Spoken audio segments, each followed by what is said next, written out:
바울을 고소했던 아나니아도 죽고, 그리고 바울을 아주 괴롭히며 돈을 뜯어내려고 했던 벨릭스 같은 총독도 그렇게 죽었습니다. 사람들은 바뀌었고 담당자들은 바뀌었는데, 그러나 전혀 변하지 않는 세상, 변하지 않는 사람들 앞에 서야 했습니다. 그들의 욕망과 악에 찬 거짓말은 전혀 달라지지가 않았습니다. 사도행전 25장 1절에서 3절을 보시면, 베스도가 부임한 지 3일 후에 가이사라에서 예루살렘으로 올라가니 대제사장들과 유대인 중 높은 사람들이 바울을 고소할세. 베스도의 호의로 바울을 예루살렘으로 옮기기를 청하니 이는 길에 매복하였다가 그를 죽이고자 함이더라. 우리가 지난번 계속해서 이 법정 다툼을 살펴봤습니다만, 바뀐 게 있습니까, 없습니까? 사람들은 하나도 달라지지 않았습니다. 벨릭스에서 베스도로 바뀌고 아나니아에서 이시마엘로 바뀌었지만, 그들은 또 계속해서 고소고발을 통해 법정 다툼을 벌이고 있고, 그리고 그곳에서 어떻게 하든지 꼼수를 써서 사도 바울을 매복하고 있다가 죽이려고 하는 암살 음모는 여전히 계속되고 있는 것을 보게 되어집니다. 더더구나 유대인들의 환심을 사기 위한 정치 지도자는 그를 불러내었다가 들어가라 그랬다가, 죄 없는 걸 알면서 또 물어보고 감옥 속에 가두었다가, 억울한 구류 생활을 2년 동안 불법적으로 당하고 있습니다. 비겁한 지도자들에 의해서 또 다른 고통을 당하고, 정말 징글맞도록 변하지 않는 유대인들의 집요함과 끈질김에 지칠 만큼 지친 상황이었습니다. 다람쥐 쳇바퀴 돌듯이 똑같은 일이 일어나고 있고, 이제는 베스도도 만나고 아그리빠도 만나는 그런 상황까지 왔습니다.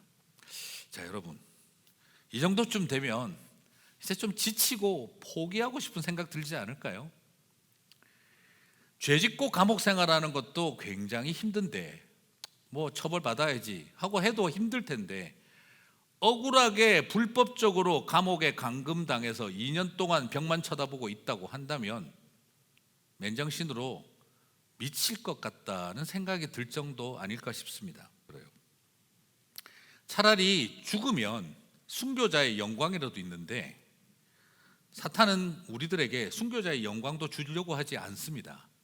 뭐 하려고 순교자의 영광을 줘? 다르게 괴롭힐 방법이 있는데, 그래서 사탄은 바울을 어떤 자리로 몰아넣습니까? 2년 동안 바짝바짝 말라가게 만들어버린 것이죠. 그렇습니다. 사탄은 오히려 더 잘 알고 있습니다. 우리를 위대한 신앙의 영웅으로 죽게 하는 것보다는 영적 폐인을 만드는 방법을 잘 알고 있습니다. 어떻게 도대체 이것을 이겨낼 수 있었을까? 쉽지 않았을 것 같아요. 하지만 놀랍게도 오늘 바울의 모습을 보면, 변하지 않는 사람들, 변하지 않는 세상 가운데 갇혔지만 그는 이 모든 것을 뚫고 나오고 있는 것을 보게 됩니다. 무엇 때문일까? 변함없는 하나님의 사랑과 함께 하심을 깨달았을 때, 그는 변하지 않는 사람들 속에 갇힌 것이 아니라 변함없는 주님과 함께 있었던 것을 발견하기 때문인 것입니다. 사랑하는 성도 여러분, 오늘 저와 여러분이 이 모습을 통해 다시 힘을 얻고 그 감옥 속에서 일어나게 되시기를 주님의 이름으로 축복합니다. 도무지 변하지 않는 세상, 도무지 변하지 않는 사람들, 그것을 향해 절망이 밀려올 때, 그들 안에 갇혀 있는 것 같을 때에도 변함없이 한결하신 주님과 함께 하시는 저와 여러분이 되시기를 주님의 이름으로 축복합니다.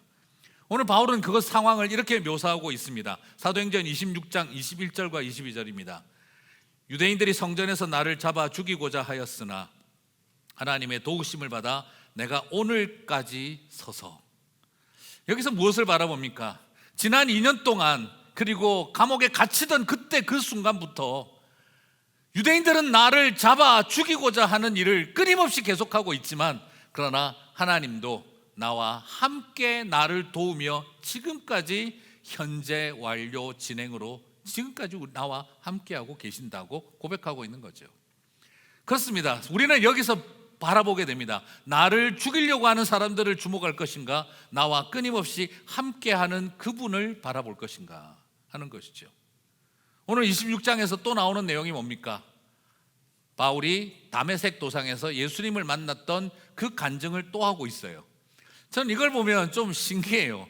사도행전에 사도 바울이 다메섹에서 예수님 만난 간증이 3번 나옵니다.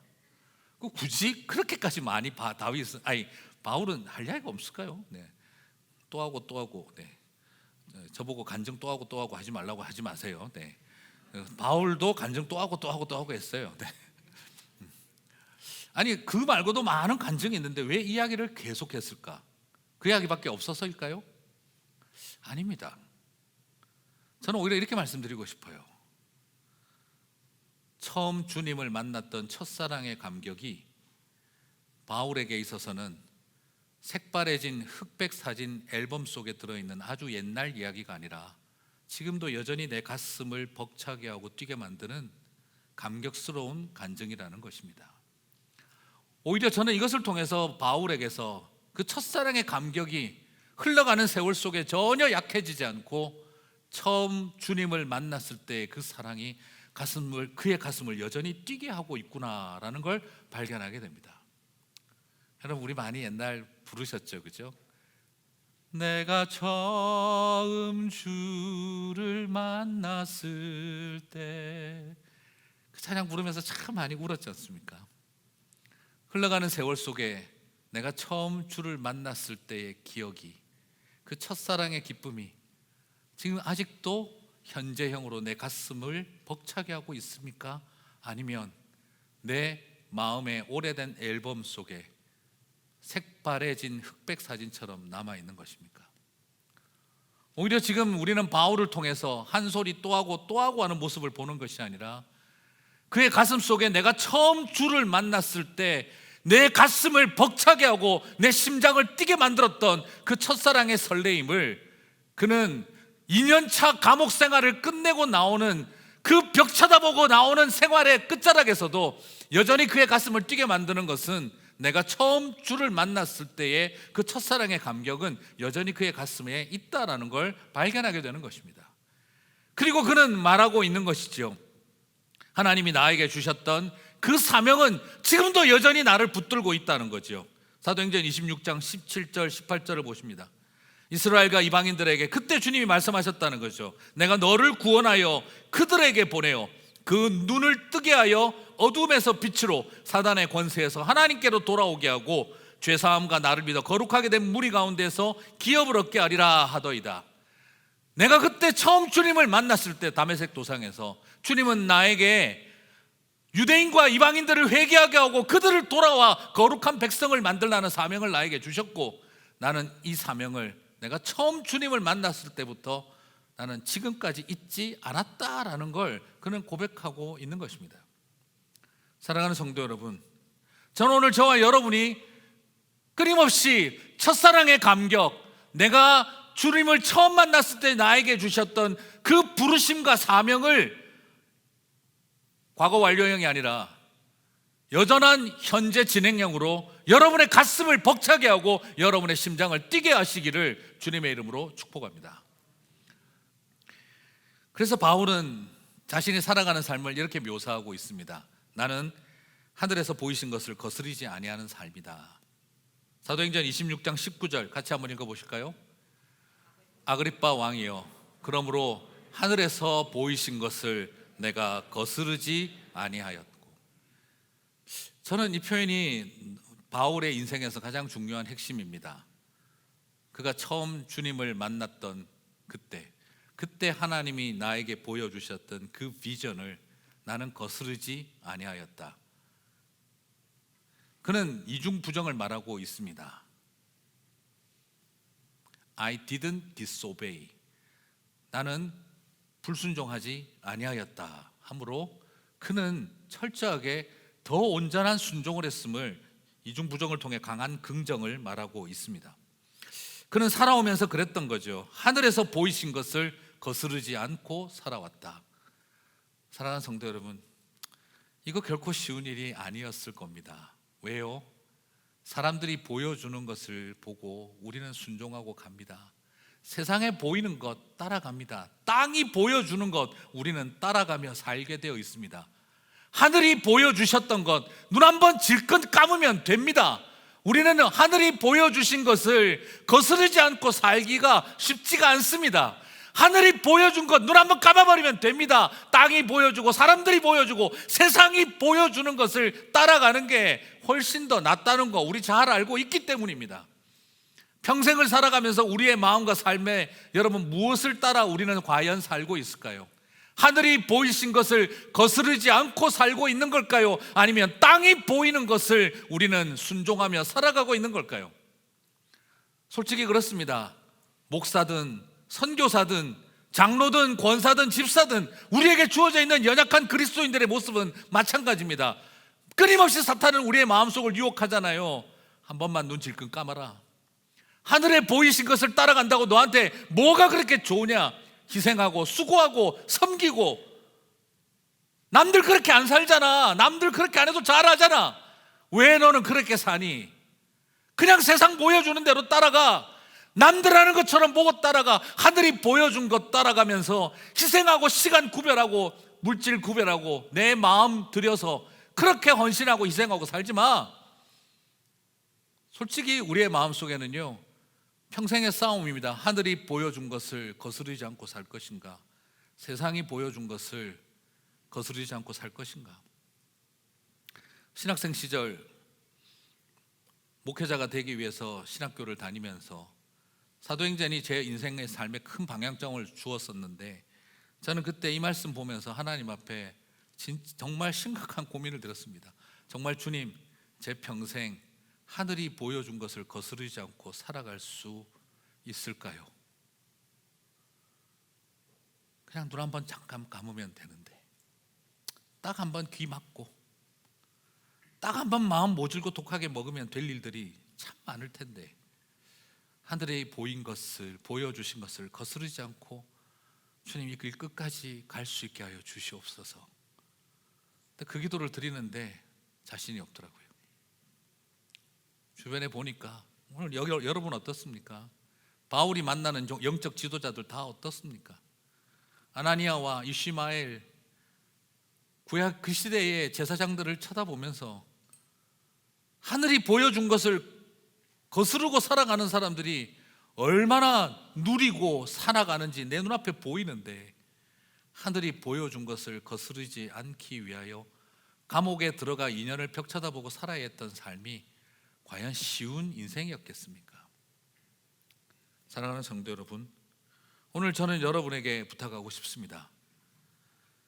유대인들처럼 로마인들처럼 정말 집요하게 변하지 않는 그 사람들과 세상들 속에서도 한결같이 변함없는 사람들로 하늘이 보여주신 그 이상을 향해 거스르지 아니하고 나에게 주어진 길을 걸어가기로 소망하고 다짐하는 저와 여러분이 되시기를 주님의 이름으로 축복합니다.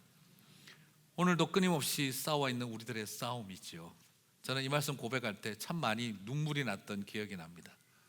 하나님, 목사가 되겠다고 나서기만 하면 다 되는 줄 알았는데 목사가 되어서도 하늘이 보여주는 길을 갈 것인지 세상과 사람들이 보여주는 길을 갈 것인지는 여전히 저에게 주어져 있는 선택의 문제이군요.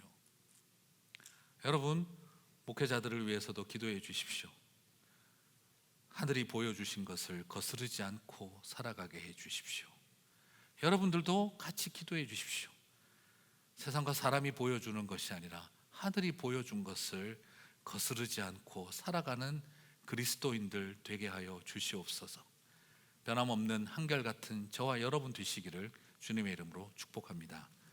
그래서 바울은 담대했던 것 같아요. 이걸 알았기 때문에 그는 말합니다. 26장 2절에서 자신이 감옥 생활한 것을 불행하다 말하지 않아요. 또 나와서 법정 다툼하고 지긋지긋한 이 법정 드라마 계속하는 일을 그는 불행하다고 말하지 않습니다. 아그리빠 왕이여, 유대인이 고발하는 모든 일을 오늘 당신 앞에서 변증하게 된 것이 다행히 여기나이다. 무슨 말입니까? 나는 이것 때문에 불행하고 절망하지 않습니다 라는 거예요. 왜요? 이 감옥 생활 2년 동안은 내가 하나님에게 버림받은 인생, 이 세상에서 실패한 인생, 하나님한테 배신당한 것 같은 느낌, 하나님이 나를 속인 것 같은 마음, 이런 생각이 든 것이 아니라 나는 이 2년 동안 주님이 나를 당신에게도 복음을 증거할 수 있는 기회를 주시는 시간으로 여기기에 나는 이것을 불행이라고 여기지 아니하고 다행으로 여깁니다 라고 고백하고 있는 것입니다. 관점이 달라진 거예요. 내 인생 썩었구나, 내 인생 죽었구나, 벽만 쳐다보고 나는 미치거나 돌거나 둘 중에 하나겠구나, 그런 생각이 드는 자리에서도 그는 말했던 것입니다. 이 모든 것이 다행이다. 사랑하는 성도 여러분, 이것이 변함없는 하나님의 사랑과 은혜를 알았던 사람들 안에 있었던 능력이었다고 믿습니다. 세상을 전혀 다른 관점으로 해석할 수 있는 능력, 믿음은 뭘까요?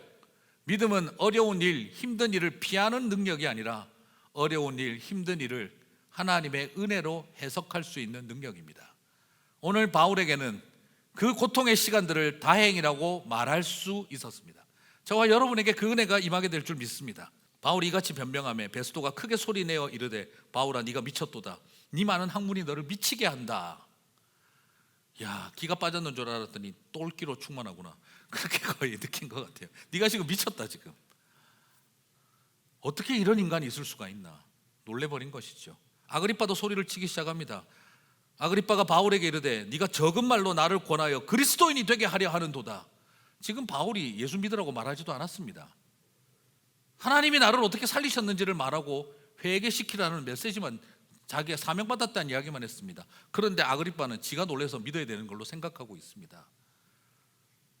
아무것도 하지 않는 것처럼 보였던 바울은 아그리빠 왕에게 믿음에 대한 압박감을 주고, 그리고 완전히 맛이 갔을 줄 알고 있었던 베스도에게는 그가 스스로 어찌 사람이 이럴 수가 있을까라는 너무나 놀람 가운데 그를 보내어 버렸습니다. 당황하고 소리치기 시작하는 이 모습을 바라보면서 오늘 이 법정이 바뀌었다는 생각이 듭니다. 세상 법정이 아니라 하늘 법정에 있는 것입니다. 아그리빠와 베스도가 만들어 놓은 법정에 바울이 신문당하고 있는 것이 아니라 하나님이 심판하는 법정 앞에 아그리빠와 베스도가 두려워 떨고 있다는 생각이 들고 있습니다. 담대한 바울, 괴로웠던 그러나 행복했던 사나이였던 바울을 통해 세상은 오히려 복음 앞에서 자기 정체성을 분명히 해야 하는 부담감을 얻고 있는 걸 발견하게 됩니다. 사랑하는 성도 여러분, 오늘 이 역사가 믿음의 백성 사도 바울에게 있었던 것처럼 오늘 저와 여러분에게도 그 담대함을 허락하여 주실 줄 믿습니다. 그래서 그는 믿음으로 선포합니다. 사도행전 26장 29절에서 이렇게 말합니다. 여러분 다 함께 읽겠습니다. 바울이 이르되 말이 적으나 많으나 당신뿐만 아니라 오늘 내 말을 듣는 모든 사람도 다 이렇게 결박된 것 외에는 나와 같이 되기를 하나님께 원하나이다. 지금 그는 여기서 말합니다. 2년 동안 고대 시대에 감옥 안에 있었던 사람이 그 몰골로 나와가지고 그대들이 나와 같이 되기를 원하나이다 하며 기도하겠다라는 겁니다. 여러분, 미친 걸까요? 진짜 베스도가 생각했던 것처럼 미쳤고 똘끼로 충만한 걸까요? 그렇지 않습니다. 이것이야말로 참된 하나님의 사람, 영적으로 충만했던 그의 관점의 변화였던 것입니다. 오히려 그는 이 시간을 어떻게 여기고 있나? 하나님이 나에게 나 자신에 대한 가치와 의미를 더 확실하게 해준 시간이었다. 그는 그렇게 여기고 있었던 것 같아요. 여러분, 저는 제가 신학교 시절 계속 이야기를 하게 되는데 이 말씀을 제가 그때 보면서 제가 하나님 앞에 그런 고민을 했던 적이 있습니다. 내 인생 마감하는 자리가 올 때, 내가 목회자로 살아가면서 내가 사역 그만두게 될 때, 내가 우리 아들 앉혀놓고 너도 아빠처럼 되라, 목사해라 말할 수 있을까? 딸 앉혀놓고 우리 와이프는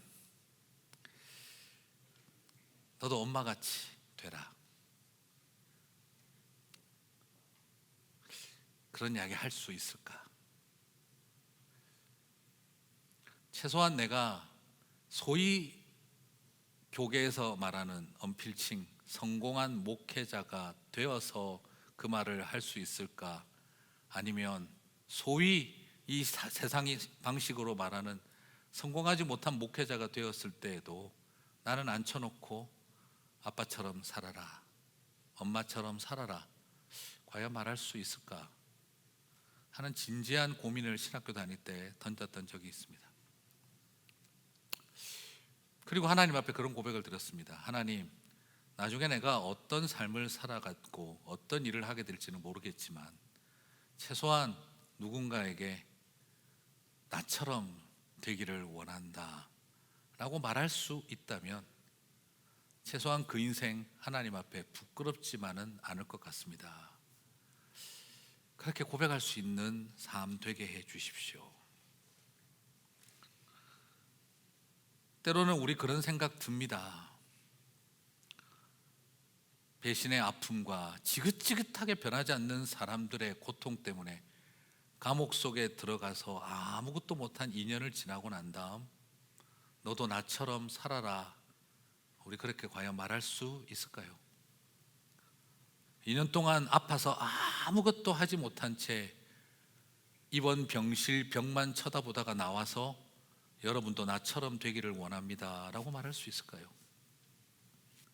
사랑하는 성도 여러분, 오늘 저는 여러분에게 부탁드리고 싶습니다.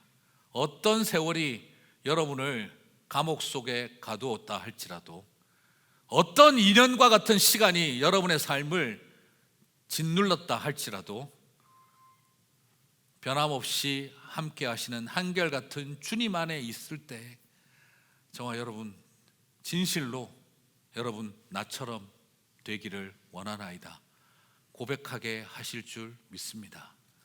그런 위로와 축복이 저와 여러분 가운데 있게 되시기를 바랍니다. 경제적으로 성공하든 실패하든 사회적으로 유명해지든 못하든 내가 한 사역이 영적으로 큰 업적을 이루었든 못했든 그처럼 많은 수고의 끝이 이건가라는 절망이 있다 할지라도 저와 여러분 마음에 나처럼 살아라 그렇게 말할 수 있는 마지막 그날을 향해, 엔딩 라인을 향해 가지 마시고 피니시를 향해 뛰어가시기를 바랍니다. 그렇게 나아가시는 저와 여러분 되시기를 주님의 이름으로 축복합니다. 그래서 바울은 외쳤던 겁니다. 내가 가이사에게 상소하노라. 무슨 말이죠? 나는 이 인연을 내 심장 죽어가는 소리를 들으며 버텨온 시간이 아니라 나는 제국의 심장 시저를 향하여 하나님이 예비하신 시간으로 바라보며 그는 감옥 속을 보내었던 것입니다. 2년간의 감옥이라는 공간, 시간과 공간은 자신의 심장이 쪼개어지는 시간이 아니라 제국의 심장을 향해 하나님이 그를 세우시는 기간이었던 거죠. 그래서 오히려 그는 고백합니다. 시저에게 향하노라. 그가 만약 억울한 옥살이를 2년을 하지 않았더라면 그는 시저에게 향하겠다고 말하지 못했습니다. 억울한 옥살이를 겪었기 때문에 그는 거꾸로 이제 요구하는 겁니다. 시저에게 향하노라. 그래서 그는 오히려 이것을 바라보는 거죠. 하나님이 나에게 이 2년이라고 하는 억울한 옥살이를 통해 아그리빠 왕에게 복음을 전하고 제국의 심장 로마 황제인 시저에게 복음을 전할 기회를 열어주고 계시는구나. 전혀 다른 관점으로 자신의 절망의 시간, 자신의 고통의 순간들을 그는 전혀 다르게 해석하고 있었던 것입니다. 사랑하는 성도 여러분, 여러분에게 있어서 2년은 무엇입니까? 절망과 낙심과 분노와 패배의 2년이 되었던 것은 아닙니까? 제발 나와 같이 되지 마세요 하는 말을 내 가슴 속에 묻어놓고 살아 만드는 계기가 된 것 아닐까요? 사랑하는 내 새끼들아, 엄마 아빠처럼 살지 마라, 이 말을 하고 싶은 말이 여기까지 올라오는 세월 나도 모르는 사이에 어느 틈에 절망을 받아들이며 살아왔던 것은 아닐까요? 오늘 저는 부탁드리고 싶습니다. 세상을 회개시키고 살고 있는가? 아니면 내가 하나님 앞에서 선택했던 삶을 후회하고 살고 있는가?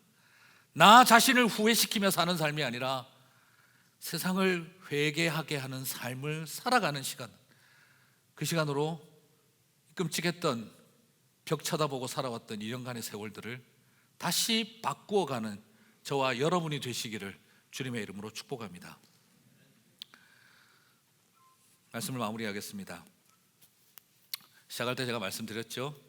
세상에서 가장 행복하고 좋은 것이 변함없는 사람과 사는 것이고 세상에서 제일 고통스러운 것이 변하지 않는 인간과 사는 것이라고 말씀을 드렸습니다.